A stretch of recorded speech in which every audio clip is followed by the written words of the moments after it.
The NFC South is a bit of a funny division of teams to look at. On one hand, since 2009, they are the only division to have every single team in the division make or win the Super Bowl. They also are a division that, since about 2019, 2020 range of time, they've had probably the best quarterbacks in their franchise history either retire or leave the team. Drew Brees with New Orleans, I would honestly consider the guy who has done the best winning in Tampa Bay history is probably Tom Brady, even though he was there a very short amount of time. Cam Newton is probably the best quarterback in Carolina Panthers history, and Matt Ryan is probably the best quarterback in Atlanta Falcons history.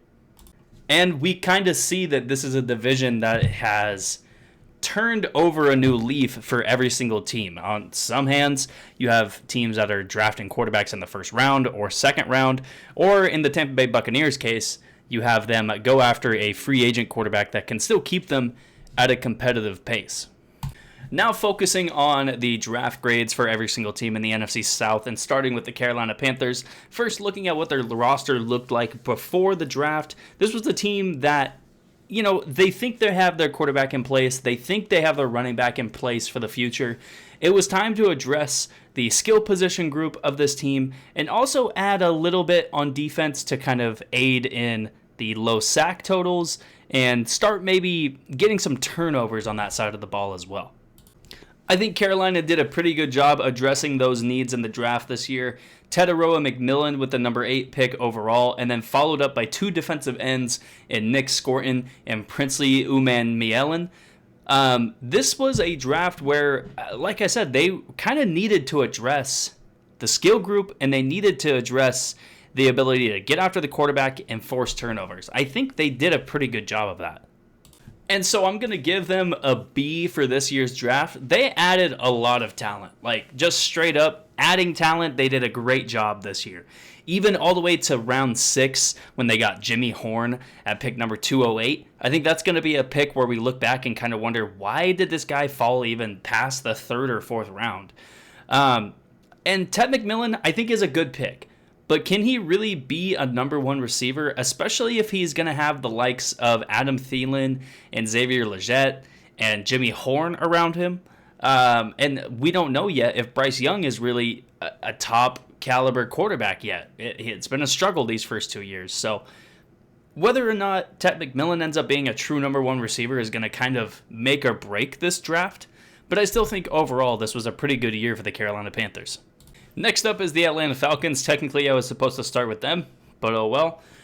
This was another team who has taken a quarterback in the first round in the NFC South in the last couple of years with Michael Penix.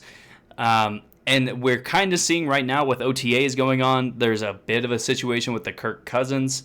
But this is a team that's super close, in my opinion. You have a defense that can get after the quarterback, and with some shutdown players in that secondary, you have a great team defensively, possibly. And offensively, I think if everything comes together correctly, if Michael Penix takes that ascension in his second year as the quarterback for this team, if Bijan Robinson becomes a top 3, top 2 running back this year, and if guys like Darnell Mooney or Drake London can kind of continue their ascension as good receivers, this is going to be a team that could possibly win the division next year. This year in the draft, Atlanta had one major focus. We need to improve our pass coverage, both with getting after the quarterback and with guys in the back end at safety. I think Xavier Watts and Billy Bowman are possibly guys who could be starters in this secondary in the next 2 to 3 years. And then you look at Jalen Walker and James Pierce. These were probably 2 of the premier pass rushers in the draft this year. They end up trading back into the first round, giving LA their first round pick next year to be able to get James Pierce from Tennessee. And yeah, there's not really much more to say. I'm going to give this grade another B for Atlanta. Look, you hopefully have 20 plus sacks between Jalen Walker and James Pierce for the next 10 or so years. But at that same token, you can really think about trading a first-round pick for James Pierce and wonder maybe it was too much. Not only a first round pick next year, but a second rounder this year as well. And so it's like, maybe we look back, if that pick next year ends up being a top 10 or even worse, top 5 pick for the LA Rams next year, this could end up being a pretty bad look for Atlanta, unless these two guys just are game wreckers for, like I said, the next decade or so. This could be the foundation of their pass rush for a long time, and if that is the case, then trading the pick will be worth it. Next up is the New Orleans Saints. Now, a team who, even though they came into the draft with Derek Carr on their roster, he retired about a week to 2 weeks after the draft had concluded. And so now, before the draft, really, you're looking at a depth chart of Jake Haener and Spencer Rattler. But those two guys are surrounded, in my opinion, by a lot of talent. You have Kamara, you have Kendre Miller, who you're hoping I think this is his third year, you actually get something out of Kendre Miller. The wide receiver core is great. Olave, Rashid Shaheed, Brandon Cooks comes back. You have guys like Cedric Wilson or Velus Jones or Donovan Peoples-Jones that you hope can be solid contributors. Bub Means as well, who you drafted last year. Tight end group, Taysom Hill, Jawan Johnson, and Foster Moreau. That's a pretty decent tight end core. And your offensive line, in my opinion, they were one of the best offensive lines last year, even throughout having terrible quarterback play, having really poor play from their running backs last year. Now you have, hopefully, a fully healthy offensive line, even though they do lose Ryan Ramczyk in the offseason this year due to his own retirement. Offensively, I think they're set besides quarterback. Defensively, there's some room for improvement after especially some guys left in free agency this year. Now, the major thing that I think New Orleans did this year, they drafted a quarterback, right? And I kind of want this point to sink home about the Tyler Shough pick. I think this is not going to be a guy we want to see from day one in a New Orleans Saints uniform. We want to see this guy maybe halfway through the year take the reins as the starting quarterback, if that's what is in the cards for him. But think about it like this. In the entire history of the New Orleans Saints, and this spans back to the 70s, maybe even the 60s, if my memory serves me right, Tyler Shough, behind only Archie Manning, who was drafted first overall in, I believe, 1971 or 1977, Tyler Shough is the second highest drafted quarterback in New Orleans Saints history. And for the last 15 to 20 years, New Orleans hasn't had to draft a quarterback that high, right? Because they had Drew Brees for a majority of that time. The last 3 years he's been gone, right? They've had to try guys like Jake Haener. They've had to try guys like Spencer Rattler. But they have not invested any stock into that position through the draft until this year. And so for that fact alone, whether Tyler Shough ends up being a really good quarterback or not, I'm giving this a B+ grade for that major investment because it's showing that they're trying. And Tyler Shough is not going to be a bad quarterback for his entire career. He was great at the Senior Bowl. He was a very good quarterback at Louisville this year. And even though people want to make a lot of assumptions because of his age or maybe because they didn't really hear about him that much during the process, Tyler Shough is possibly going to be a really good quarterback in the NFL as a top half of the league starter. And if you're picking a guy in the second round, that is more than what you can ask for. You also are looking at a really good offensive line in front of him.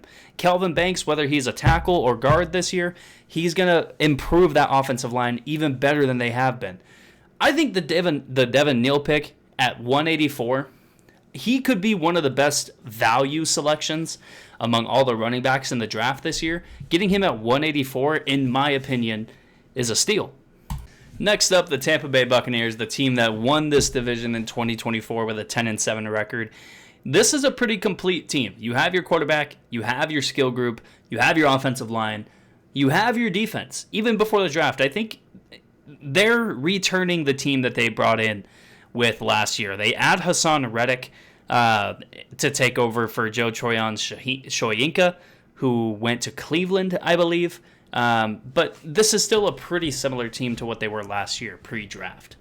In the draft this year, Tampa Bay addresses the outside of both their offense and defense. They get Emeka Egbuka out of Ohio State, who in the long lineage of wide receivers at Ohio State University, Emeka Egbuka has the most catches at the university. You get Benjamin Morrison in the second round and Jacob Parrish in the third round to be guys who are your corners of the future.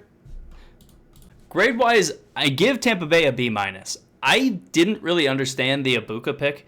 I think at wide receiver, you're pretty set. And I know Evans and Godwin have their own things. You know, Evans has kind of had some injuries the last couple of years that he's played through, and he's getting up there in age. Chris Godwin had a pretty bad injury last year, so you do want to address the position and bring in guys who can contribute right away and maybe keep this team as a division winner. But I just kind of think that maybe you add more on the defensive line, get a better pass rush.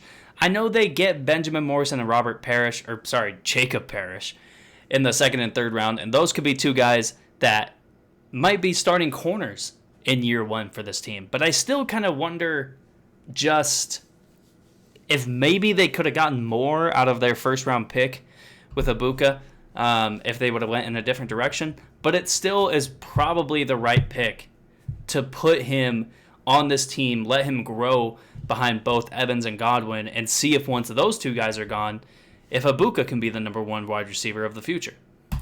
All in all, the NFC South, I think, has gone through a major overhaul with how their fans and how they themselves feel about their situations.